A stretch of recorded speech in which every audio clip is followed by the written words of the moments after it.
Well, yeah, Corey, we're standing on Memphis. This is about a 40-foot drop from Interstate 44. You can see the bus right there. That's where it is, in between those trees here. But like you said, 12 students on board.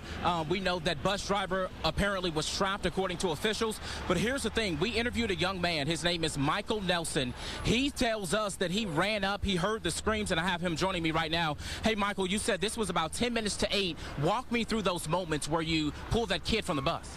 Well, first, I was woken up to the screams of my mom and my little sister saying, call 911. So my first instinct was to run out the house and see what was going on.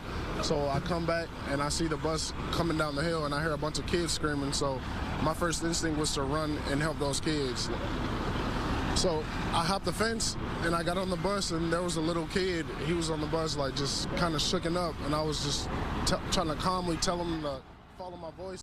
But really, everything is just so overwhelming right now. Understandable. How long did it take you to get that kid out? You said he looked about 12 years old, right? Yeah, it took about like 2 minutes because I didn't want the bus to blow up on either one of us, so I was just trying to make sure everyone was safe. How did he look? Did he look injured? Did he have any scrapes, bruises?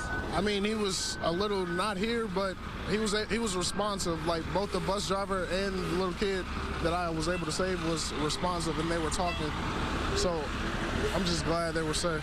Did you see? You said you heard screams from other kids. Where did the other kids go? Did you see them? So the other kids had already got off the bus before I was able to get there. Like I went up and down the bus making sure I didn't see any other kids trapped or anything. But unfortunately, he was the only one that I was able to save. And you basically told me that you heard the screams from the bus driver. Is that what you're hearing? Yeah, she was screaming like, "Can you help me?" But I didn't want to interfere with that, so it's kind of heavy on my heart right now because I wasn't able to do anything about it. How did the other kids that got off the bus, how did they look? Did they look injured? Did they look hurt? Everyone just looked a bit shooken up, to be honest. But they didn't look like they had any physical injuries? None at all. All righty, Michael, thank you so much for talking with me.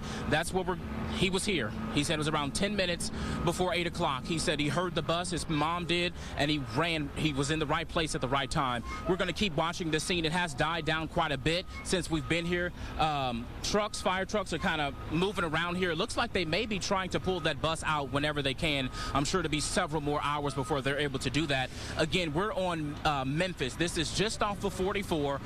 We're told it's about a 40-foot drop. Again, that bus right there came off the embankment. Kids were on board.